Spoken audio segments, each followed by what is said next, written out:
Ladies and gentlemen, welcome to the Opinions.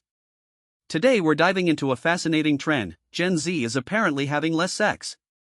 A recent study shows that 1 in 4 Gen Z adults say they've never had sex, and the percentage of young people who haven't had sex in the past year has jumped from 12% in 2010 to 24% in 2024. That's a doubling over 14 years. I'm Nadia Spiegelman, and I've been talking with two seasoned reporters, Carter Sherman and Christine Emba, about what this means and why it might not be all bad. First, Carter, when you first heard about this, what struck you? Carter Sherman, I felt intrigued. It raises the question, why? And what does it mean for our culture? That's been the guiding light of my reporting lately. Christine Emba, you've covered sex and dating for a long time. How do you feel about the decline? Christine Emba, the word would be mixed.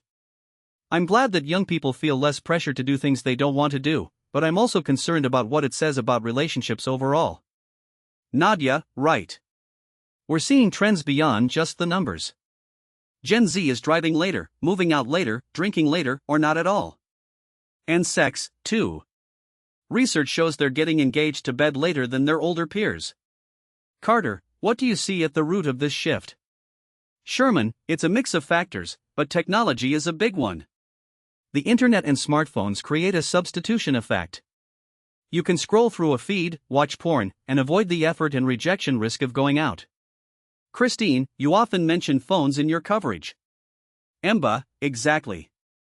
Phones change the game. There's also #MeToo and a cultural emphasis on platonic relationships. People are redefining intimacy. The decline in sexual activity might reflect those broader changes rather than a moral crisis.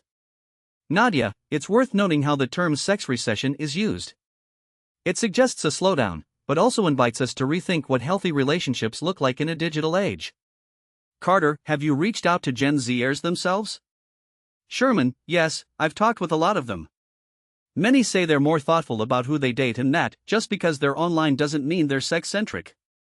Christine, do you see any downside?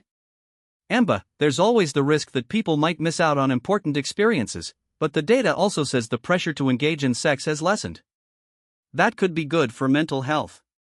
Nadia, so, whether you're boomers or millennials or Gen Z, the trend is clear: fewer young adults are reporting sex, and the reasons are complex: technology, cultural shifts, and a reimagining of intimacy. Call your friends, this isn't just a statistic. It's a conversation about how we relate, how we connect, and how technology shapes our bodies. That's all for today's episode of The Opinions. Thank you for listening and ready to learn more? Keep following us for deeper dives into these cultural shifts. See you next time. Goodbye.